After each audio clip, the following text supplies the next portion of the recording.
Hello बच्चों, video के इस भाग में आज हम लोग क्लास 8 की संस्कृत का चैप्टर नंबर 4 संस्कृतस्य महत्वम, इसका अध्ययन आज हम लोग करेंगे। संस्कृत के महत्व के बारे में पढ़ेंगे हम लोग। आइए पढ़ते हैं। पढ़ने से पहले देखिए, इसमें कुछ कठिन शब्द आए हुए हैं, तो उन शब्दों के अर्थ को हम जान लेते हैं।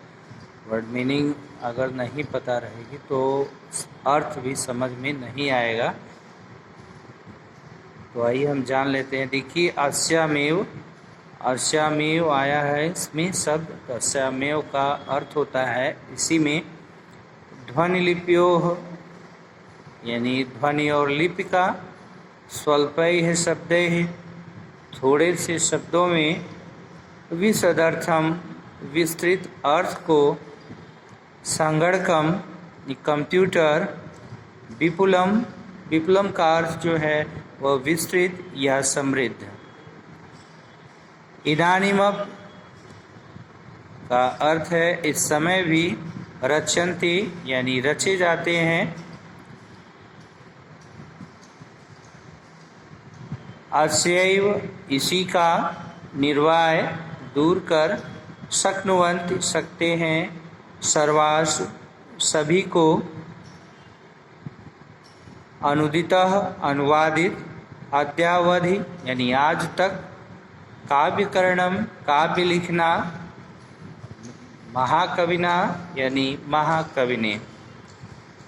अब आइए इसको पढ़ते हैं जैसे विस्तार से। संस्कृत भाषा विश्वस्य प्राचीनतमा भाषा अस्ति। संस्कृत भाषा विश्व की प्राचीन भाषा है। अस्याः भाषायाः उत्पत्तिस्थलं भारतमेव। इस भाषा की उत्पत्ति स्थल जो है वो भारत है, यानी इस भाषा का जन्म स्थान भारत है। संसारस्य प्राचीनतमः ग्रंथः ऋग्वेदः। संस्कृत भाषायाः एव ग्रंथः। संसार के प्राचीनतम ग्रंथ ऋग्वेद संस्कृत भाषा के ही ग्रंथ हैं। अस्माकं देशस्य संपूर्णा ज्ञानमीमांसा अस्यामेव भाषायां लिखितेषु। अस्माकं देशस्य यानी हमारे देश की संपूर्ण ज्ञान मीमांसा, यानी हमारे देश का संपूर्ण ज्ञान अस्यामेव भाषायां लिखितेषु, इसी भाषा में लिखा हुआ है, इसी भाषा के ग्रंथों में लिखा हुआ है। आदि साहित्यम चत्वारो वेदाः अस्यामेव भाषायां निबद्धाः सन्ति।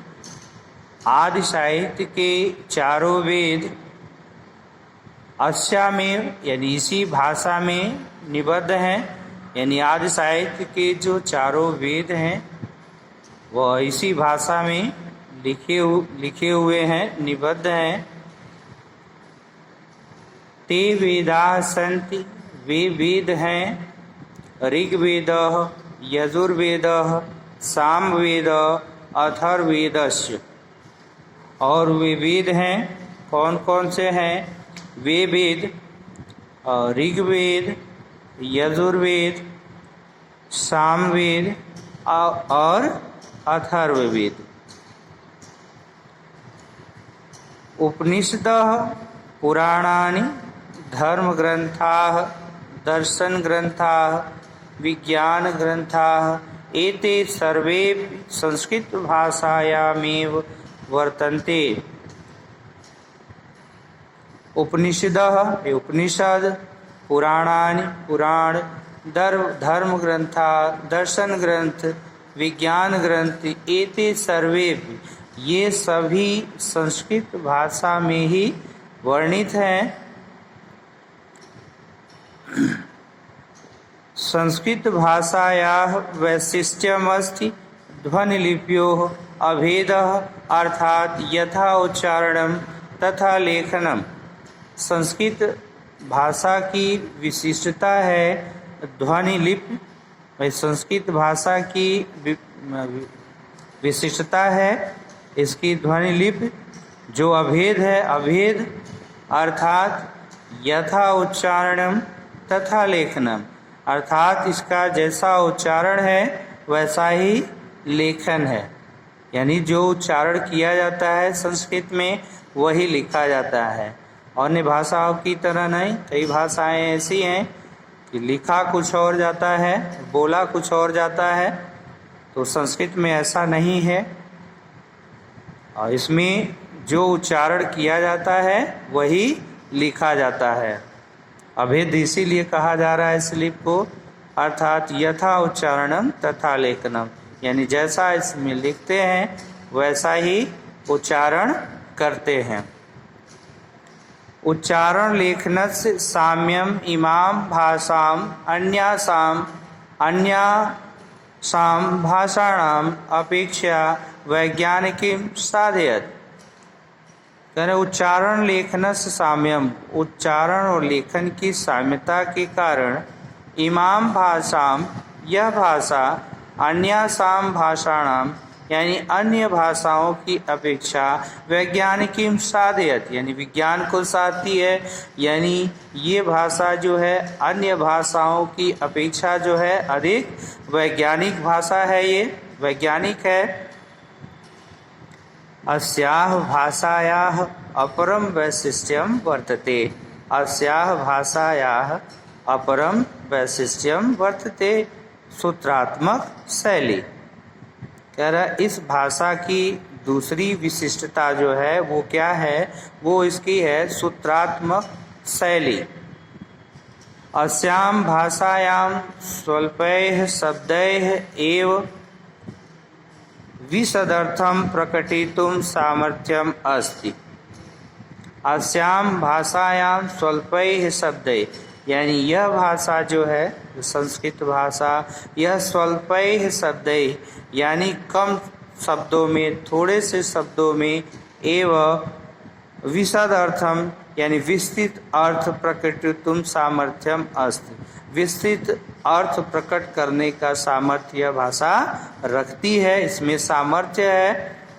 अस्य वैशिष्ट्य द्वयस्य कारणात् वैज्ञानिकाः कथयन्ति यत्, इसकी विशिष्टता के कारण ही वैज्ञानिक कथन, यानी वैज्ञानिक कहते हैं यत् संगणकस्य कृते इयं भाषा उपयुक्ततमा अस्ति, कि यह भाषा जो है कंप्यूटर के लिए भी उपयुक्त भाषा है। यानी वैज्ञानिक कथन, वैज्ञानिक कहते हैं कि यह कंप्यूटर के लिए भी उपयुक्त भाषा है। आइए देखते हैं आगे।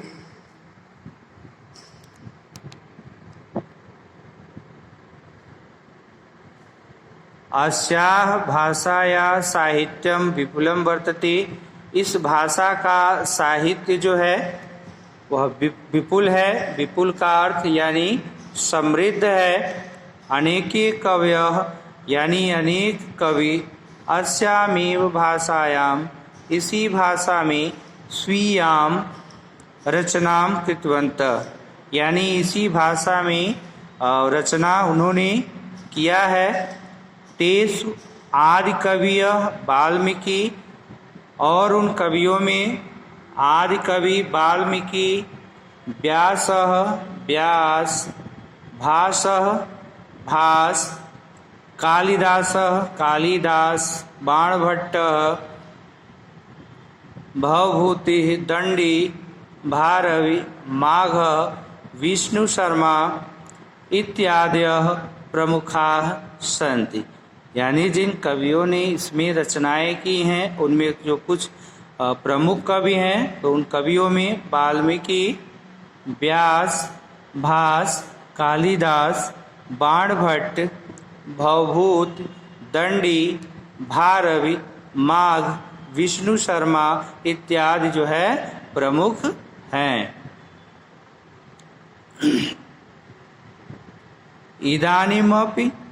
इदानीमपि अस्यां भाषायां विविधानि काव्यानि रच्यन्ते। आज भी इस भाषा में विभिन्न प्रकार के काव्यों की रचना होती है। अस्यां भाषायां शब्द निर्माणस्य असीम क्षमता अस्ति। अस्याम यानी इस भाषा में शब्द निर्माण यानी शब्द निर्माण की असीम क्षमता है। यानी इस भाषा में शब्द निर्माण की जो है वो असीम क्षमता है। अन्या भाषया अन्या क्षेत्रीय भाषा समृद्धा भवन्ति। अन्या भाषया अन्या यानी यह भाषा अन्य क्षेत्रीय भाषाओं से समृद्ध है। अस्माकं षोडश संस्काराः संस्कृत भाषायाम् एवं संपन्ना भवन्ति।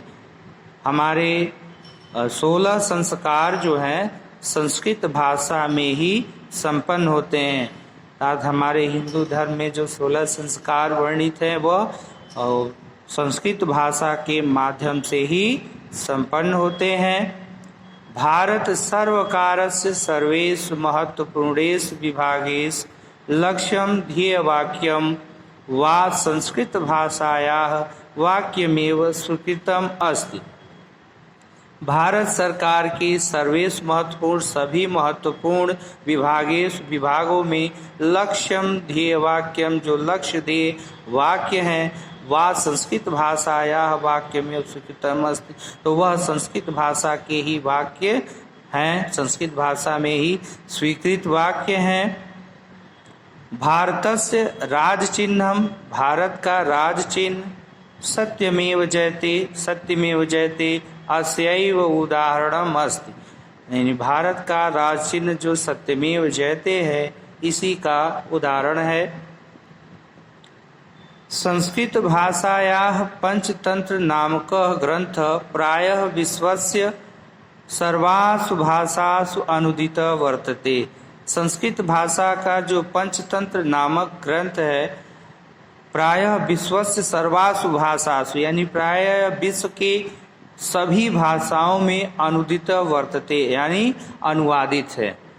संस्कृत भाषा का जो पंचतंत्र नामक ग्रंथ है वह विश्व के सभी भाषाओं में अनुवादित है।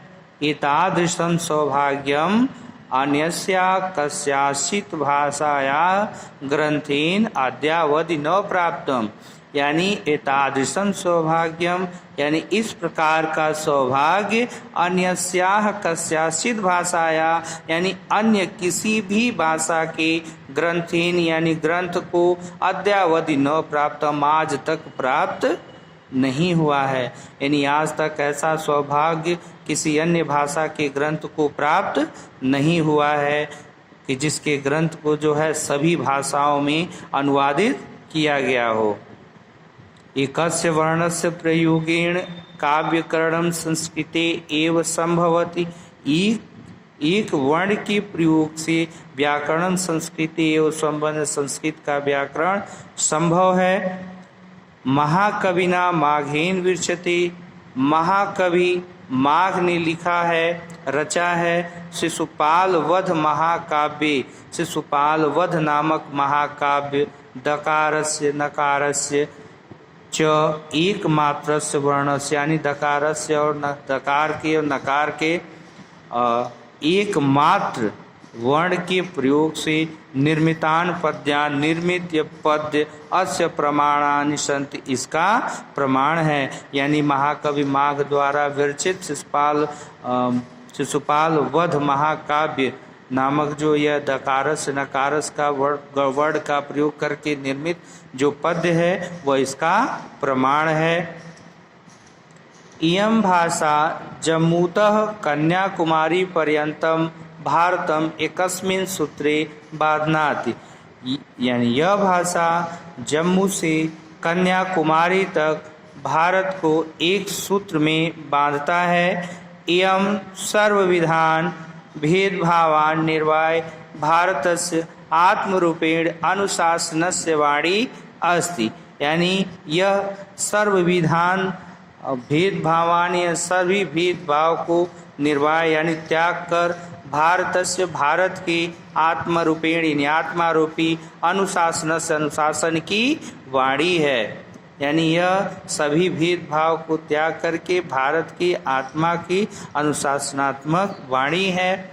अस्याम भाषायाम लिखिताः सूक्तयः जीवनस्य सर्वांगीण विकासम कर्तुम शक्नुवन्ति। अस्याम भाषायाम लिखिता इस भाषा में लिखित सूक्त जो है वह जीवन की सर्वांगीण विकास कर सकने में सक्षम है। यानी इस भाषा में लिखे गए जो सूत्र हैं यह जीवन के सर्वांगीण विकास को लक्ष्य कर सकते हैं, यानी सर्वांगीण विकास कर सकते हैं। हमारा ये चैप्टर समाप्त हुआ। बच्चों, उम्मीद है आप लोग को समझ में आएगा। सो स्टूडेंट, आज के वीडियो में बस इतना ही। और नेक्स्ट वीडियो में हम आगे के भाग को लेकर के उपस्थित होंगे इसके अभ्यास को। सो स्टूडेंट, तब तक के लिए टेक केयर, बाय बाय।